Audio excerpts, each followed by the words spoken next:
హైదరాబాద్లోని ఎల్బీనగర్ ప్రాంతంలో మరో అవినీతి తిమింగలం ఏసీపీ అధికారులకు చిక్కింది.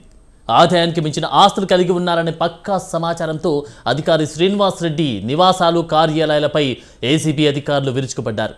ప్రస్తుతం ఇబ్రహీంపట్నం ఆర్డీఓ కార్యాలయంలో పనిచేస్తున్న శ్రీనివాస్ రెడ్డి గతంలో మహేశ్వరం ఎంఆర్ఓగా బాధ్యతలు నిర్వర్తించారు. ఆయన పదవిలో ఉన్న సమయంలో పెద్ద ఎత్తున అక్రమాస్తులు కూడబెట్టినట్లు ఆరోపణలు రావడంతో ఏసీబీ బృందాలు రంగంలోకి దిగాయి. హైదరాబాద్ ఎల్బీనగర్తో పాటు ఆయనకు సంబంధమున్న మొత్తం 15 ప్రాంతాల్లో ఏకకాలంలో సోదాలు నిర్వహిస్తున్నారు. ఈ దాడుల్లో భారీగా నగదు, బంగారం, భూములకు సంబంధించినటువంటి కీలక పత్రాలు స్వాధీనం చేసుకున్నట్లు సమాచారం అంతా ఉంది.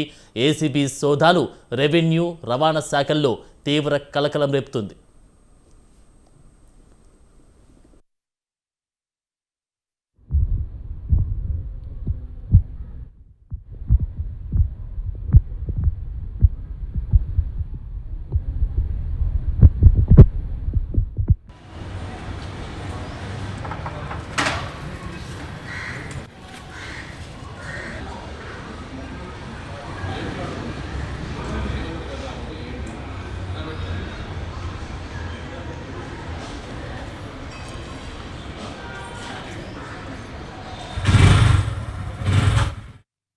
హైదరాబాద్లోని ఎల్బీనగర్ ప్రాంతంలో మరో అవినీతి తిమింగలం ఏసీబీ అధికారులకు చిక్కింది.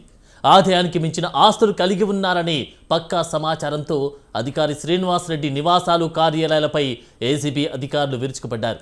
ప్రస్తుతం ఇబ్రహీంపట్నం ఆర్డీఓ కార్యాలయంలో పనిచేస్తున్న శ్రీనివాస్ రెడ్డి గతంలో మహేశ్వరం ఎంఆర్ఓగా బాధ్యతలు నిర్వర్తించారు.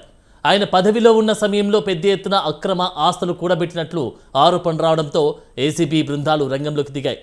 హైదరాబాద్ ఎల్బీనగర్తో పాటు ఆయనకు సంబంధమున్న మొత్తం 15 ప్రాంతాల్లో ఏకకాలంలో సోదాలు నిర్వర్తిస్తున్నారు.